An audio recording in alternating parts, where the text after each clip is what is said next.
और 6HF plus XeO3, है ना। ऐसे ही XeF6 में अगर मैं एक ही वाटर डालता हूं तो यहां हम लिख देते हैं पार्शियल हाइड्रोलाइसिस, और ऊपर वाले में क्या हुआ आपका कंप्लीट हाइड्रोलाइसिस। ठीक है, तो कंप्लीट हाइड्रोलिसिस में वाटर के मॉलिक्यूल की कोई कमी नहीं है, और पार्शियल हाइड्रोलिसिस में आपका वाटर का जो मॉलिक्यूल है वो थोड़ा सा कम है। तो एक ही वाटर डाला है तो 2 हाइड्रोजन से 2 HF निकल गए, और प्लस में बन गया XeOF4।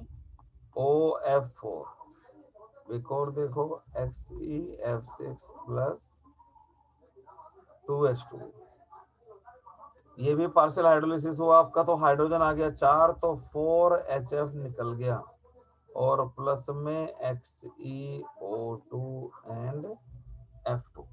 हाँ, ये बनेगा आपका यहाँ पर। और तो ये तो हो गया जिनोन का हाइड्रोलिसिस। जो जिनोन का जो टेट्राफ्लोराइड है, the XeF4 reacts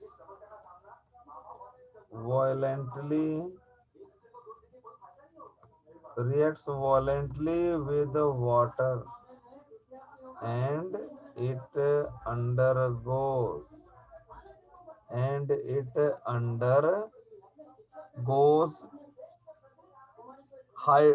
undergoes disproportionation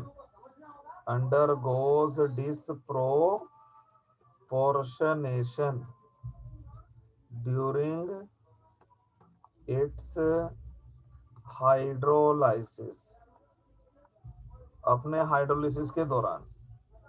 हाँ भाई, तेरे को नंबर पता लगे टेस्ट में, अपने स्कूल टेस्ट में? अभी तक नहीं आया। अभी तक नहीं आया, अच्छा अच्छा, चलो ठीक है।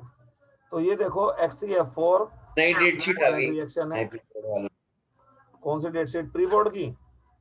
हाँ अभी आज सुबह आई। तो कब से प्री बोर्ड? 11।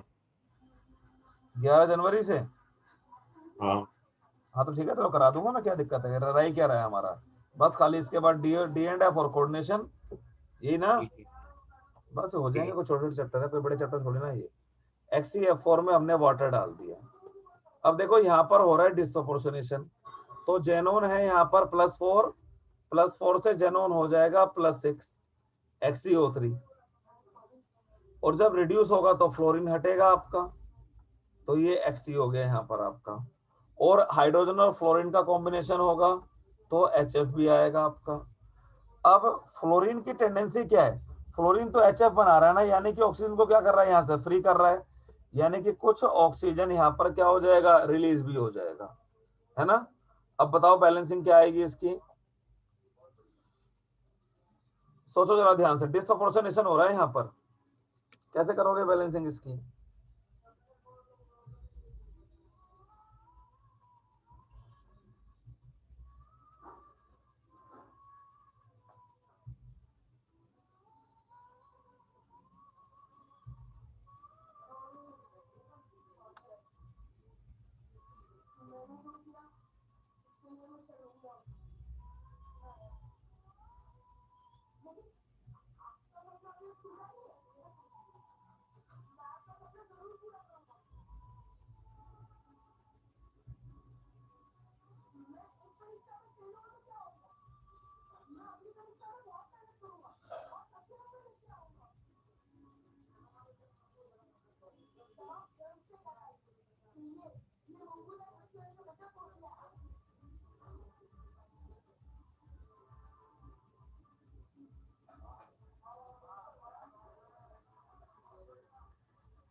इससे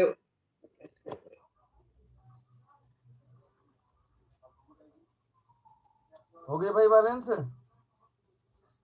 उससे करो रेडॉक्स से, जैसे पूरे पी ब्लॉक में करवाता आया हूँ बैलेंस में।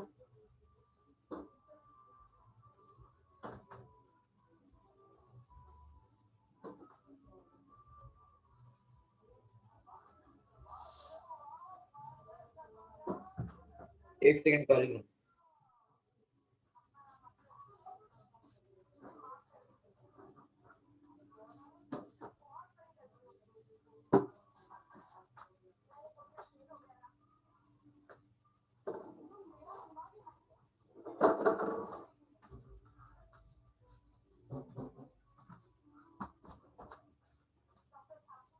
सर 6FE XDF4 क्या चीज है? 6XDF4 कौन सी चीज?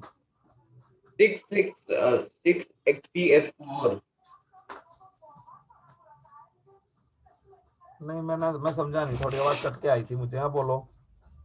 मैं कह रहा हूँ 6XDF4 6 XCF4 ये कैसे कर दिया? 6 किया कैसे, मुझे ये तो बताओ। क्या लॉजिक लगाया इसके पीछे?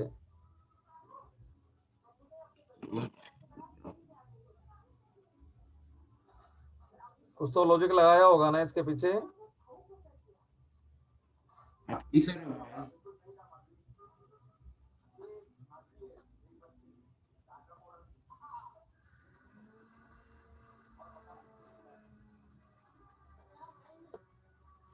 देखो कोई बात नहीं, नहीं हो रही तो यहाँ पर तो है जेनोन +4, यहाँ पर हो गया +6 और यहाँ पर हो गया 0। ठीक है, तो इंक्रीज हुआ 2 का, है ना, और डिक्रीज हो रहा है किसका? 4 का। 4 का डिक्रीज है और 2 का इंक्रीज है। ठीक है, वो जेनोन के लिए। तो जेनोन ने यहाँ पर कितने जेनोन ने इलेक्ट्रॉन तो 2 का इंक्रीज है और 4 का डिक्रीज है ना। तो 4 का डिक्रीज हो गया और 2 का इंक्रीज। देखो जरा यहाँ पर, तो यही हो गया ना आपका। 2 का इंक्रीज है, 4 का डिक्रीज है, नहीं?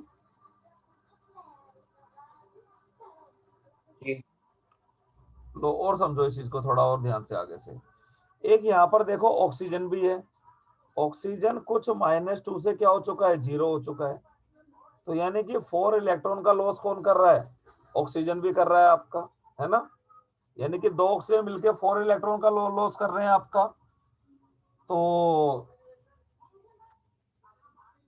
यहाँ पर हो गया आपका 6, है ना। तो इलेक्ट्रॉन मैंने गेन करा दिए यहाँ पर। जेनोन आपने रख लिए यहाँ पर 6। तो 6 की 6 जीनोन में से आपने 2 जीनोन को इलेक्ट्रॉन दे दिए ना। हाँ ठीक है, हाँ ये बात तो है इसके अंदर, सही है। देखो अब लॉजिक निकल के आ गया यहाँ पर। ये चीज तो आई गई थी ना इसमें। देखो ये यूं समझना होता है खाली। इंक्रीज है भाई 2 का और डिक्रीज है 4 का।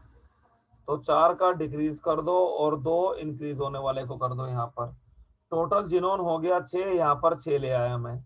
टोटल फ्लोरीन हो गया 24, यहाँ 24 कर दिया।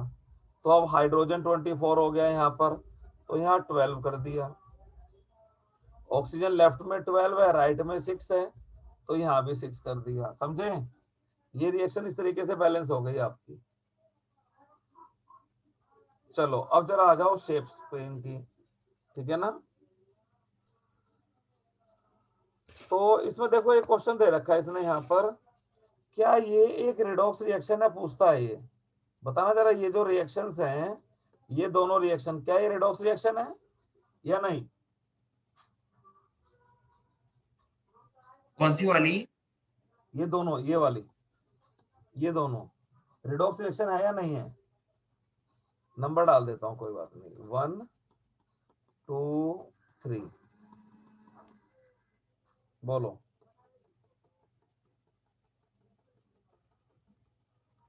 ये रेडॉक्स रिएक्शन है कि नहीं है?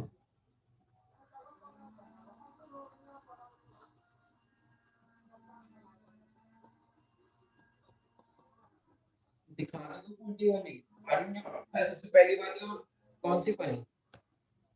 तीनों ही, 1 2 3। तीनों। आर दे रिडॉक्स रिएक्शन और नोट?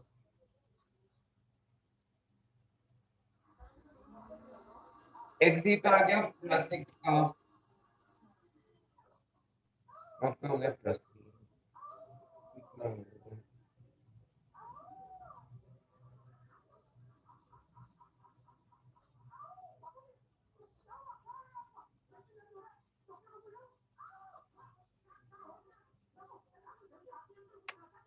तो पहली वाली है, रिडॉक्स है कैसे? नहीं पहली वाली तो नहीं होगी ना। भाई XZ जिनोन यहाँ भी +6 है, यहाँ भी वहां भी +6 है, +6 है, ऑक्सीजन हाँ यहाँ भी -2 है, यहाँ भी -2 है, फ्लोरीन यहाँ भी -1 है, यहाँ भी यहाँ भी -1 है, -1 यहाँ है, पे -1 है। हाइड्रोजन यहाँ भी +1 है ना? तो यहाँ कोई ऑक्सीडेशन नंबर चेंज ही नहीं हो रहा है ना?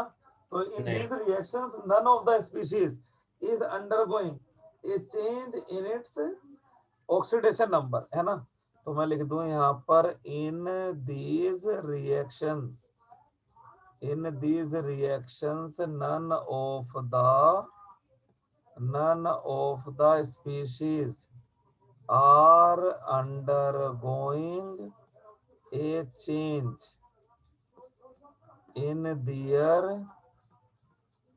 in their oxidation number. None of the species are undergoing a change in their oxidation number. Hence, these are not redox reaction. इसीलिए ये redox reactions नहीं है आपकी। चलो अब शेप्स बताओ। Draw the shapes of following molecules using VSEPR theory. Draw the shapes of following molecules using valence shell electron pair repulsion theory। तो molecules है हमारे पास ये वाले XeO3। बताओ क्या शेप होगी इसकी XeO3 की?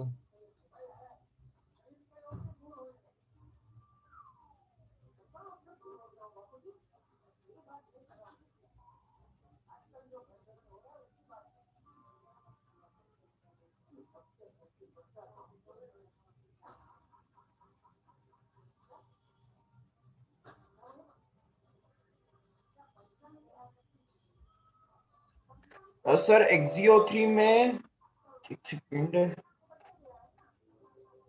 हाफ V + X - C + है ना, तो हाफ 8 + D, हाफ 8 4, तो sp3 तो हाइब्रिडाइज हो गया, तो टेट्राहेड्रल स्ट्रक्चर हो गया ना। तो टेट्राहेड्रल और हो गया तो इसमें लोन पेयर भी तो है यार। और लोन पेयर इसमें एक हो गए ना सर। हाँ एक लोन पेयर हुआ।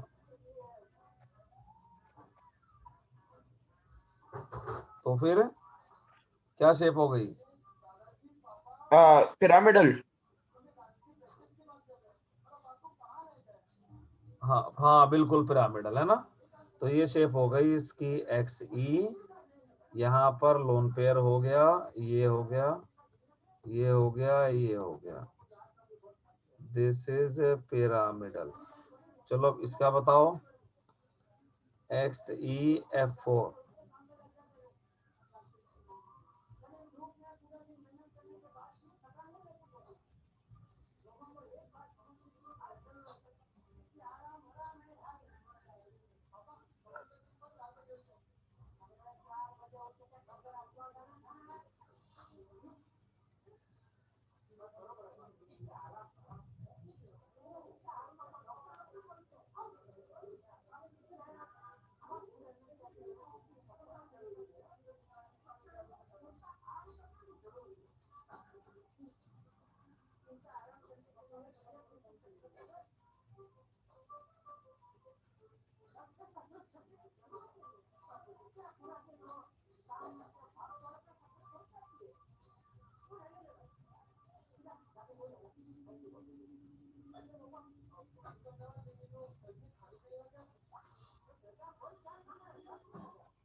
sp3 d2 हाइब्रिडाइजेशन होगी ना इसकी?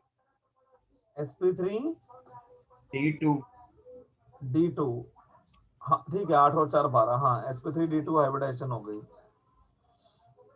तो लोन पेयर है, 4 बॉन्ड पेयर है, स्क्वायर प्लेनर हो गई। हाँ और क्या, बिल्कुल, 2 लोन पेयर हमने एक्सियल पोजीशन पे रख दिए उठा के, है ना, ये दोनों लोन पेयर हमने कहाँ कहाँ रख दिए, एक्सियल पोजीशन पे। बाकी तो होना तो चाहिए था इसको स्क्वायर बाई पिरामिडल, मगर लोन पेयर की वजह से क्या बन के रह गया खाली, ये स्क्वायर प्लेनर, स्क्वायर प्लेनर। चलिए इसके बाद इसकी शेप एक्स ई एफ और 6 की, इसकी शेप बताओ।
सर इसमें sp3d3 होगा एक तो, हाँ ठीक है, sp3d3 हो गई हाइब्रिडाइजेशन। फिर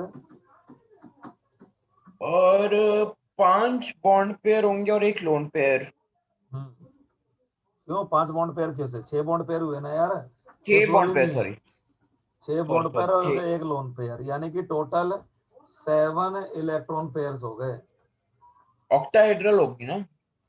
तो यानी कि टोटल 7 इलेक्ट्रॉन पेयर हो गए। फिर तो 7 में क्या करोगे, 5 को तो पेंटागन पे रख दोगे, नहीं, 5 bond pairs will be directed towards the vertices of a pentagon, तो 5 पोजीशन तो आपने ये रख दी पेंटागन, ये वाली 5 पोजीशन, और 2 पोजीशंस क्या होंगी आपकी एक्सियल, ये एक एफ आ गया, ये एक एफ आ गया, ये एक एफ, ये एक एफ, और यहाँ पर एक एफ, है ना, और एक यहाँ पर लोन पेयर रख दोगे आप, और एक एक्सियल पोजीशन पर फ्लोरीन रख दोगे, तो शेप क्या हो गई, ये पेंटागोनल पिरामिडल, नहीं। जी चलो अब इसका बताओ मुझे, XeO2F2 का,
तो इसका बता दो। देखो इसके अंदर कुछ नहीं, देखो चेक करो यहाँ से, valence electron of central atom कितने, 8 है ना। शेयर्ड हाँ इलेक्ट्रॉन कितने हो गए, शेयर कितने हो गए, दोनों फ्लोरीन से एक एक और दोनों ऑक्सीजन से दो दो, है ना। तो टोटल 6 इलेक्ट्रॉन शेयर हो 6 गए ना। मगर बॉन्ड पेयर कितने हुए, 4। जितने 4। सराउंडिंग एटम होते हैं उतने ही बॉन्ड पेयर होते हैं आपके, जी जी। है ना। तो और अनशेयर्ड इलेक्ट्रॉन, 2 अनशेयर्ड हो इलेक्ट्रॉन गए। कितने हो गए आपके, 2। तो लोन पेयर कितना आ 1। गया, 1। तो टोटल इलेक्ट्रॉन पेयर 4 और 1 5। तो 5 के लिए ज्योमेट्री क्या होती है, यही ऐसे ही ना, ट्राइगोनल बाई पिरामिडल। तो अब मुझे एक लोन पेयर रखना है, तो लोन पेयर को हम कहाँ रख देते हैं, इक्वेटोरियल पोजीशन पे।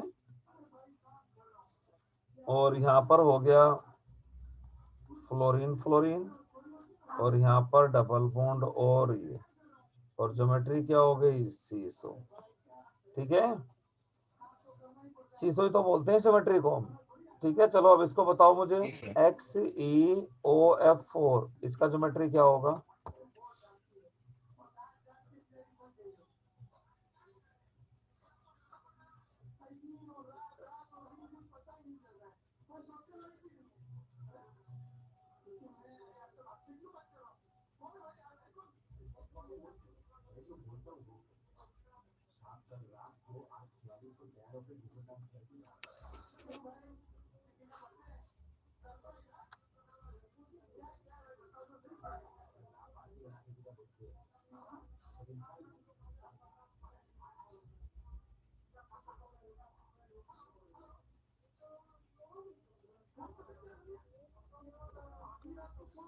सर ये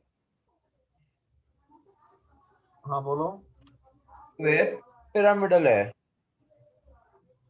हाँ बिल्कुल स्क्वायर पिरामिडल नहीं, ये ऐसे ही जी। XE डबल बॉन्ड O और F, यहाँ पर भी F, यहाँ पर भी F, और यहाँ पर क्या आ जाएगा आपका, एक लोन पेयर, है ना। ये हो गया स्क्वायर पिरामिडल। तो ये तो हो गई सबकी शेप्स आपकी, और इसकी शेप एक और कर दो, XeF2 की। इसकी बताओ क्या शेप होगी।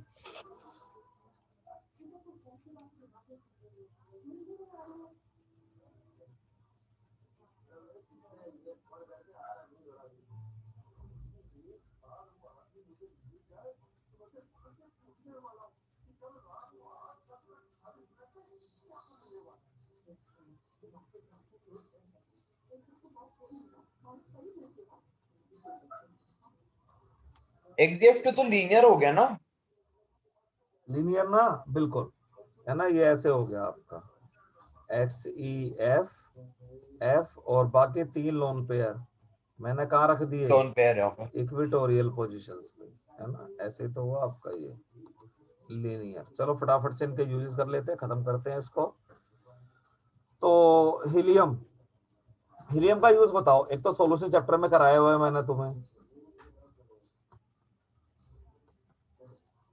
स्कूबा डाइवर यूज करते हैं ना, एयर मिक्सचर को डाइल्यूट करते हैं बेंड को अवॉइड करने के लिए, है ना।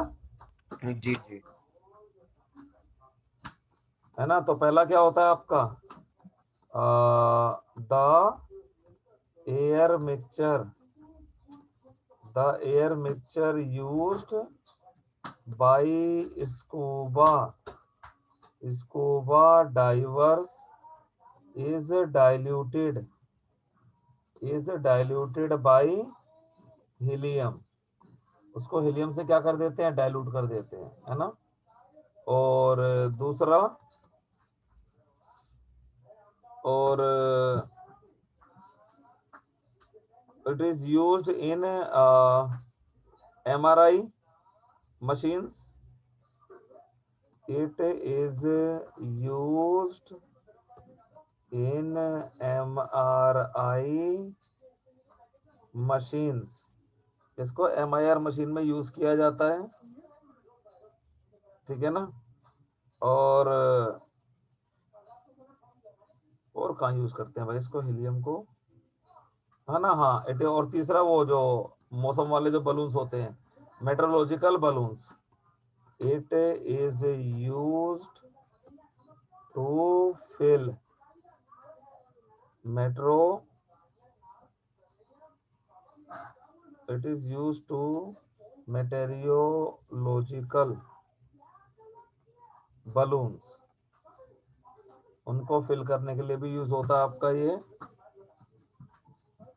और इसके बाद आता है आपका नियोन। तो नियोन कहाँ यूज होता है आपका? नियोन यूज होता है फ्लोरोसेंट लाइट बनाने में, ठीक है ना। तो it is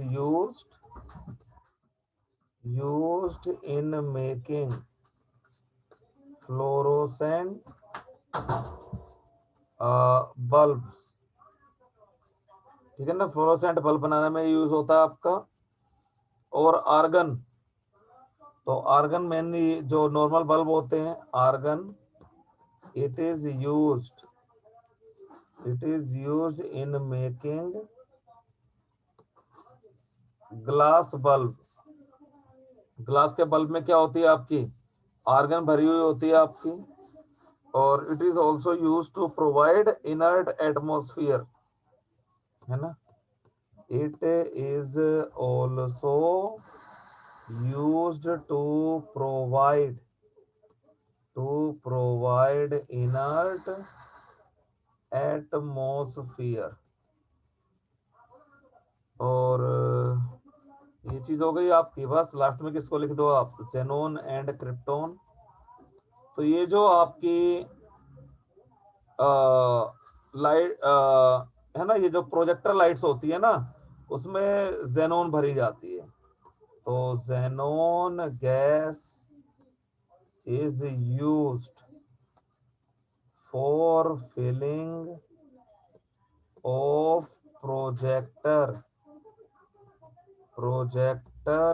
lights. Projector lights की फिलिंग के लिए इसको यूज करते हैं, ठीक है ना।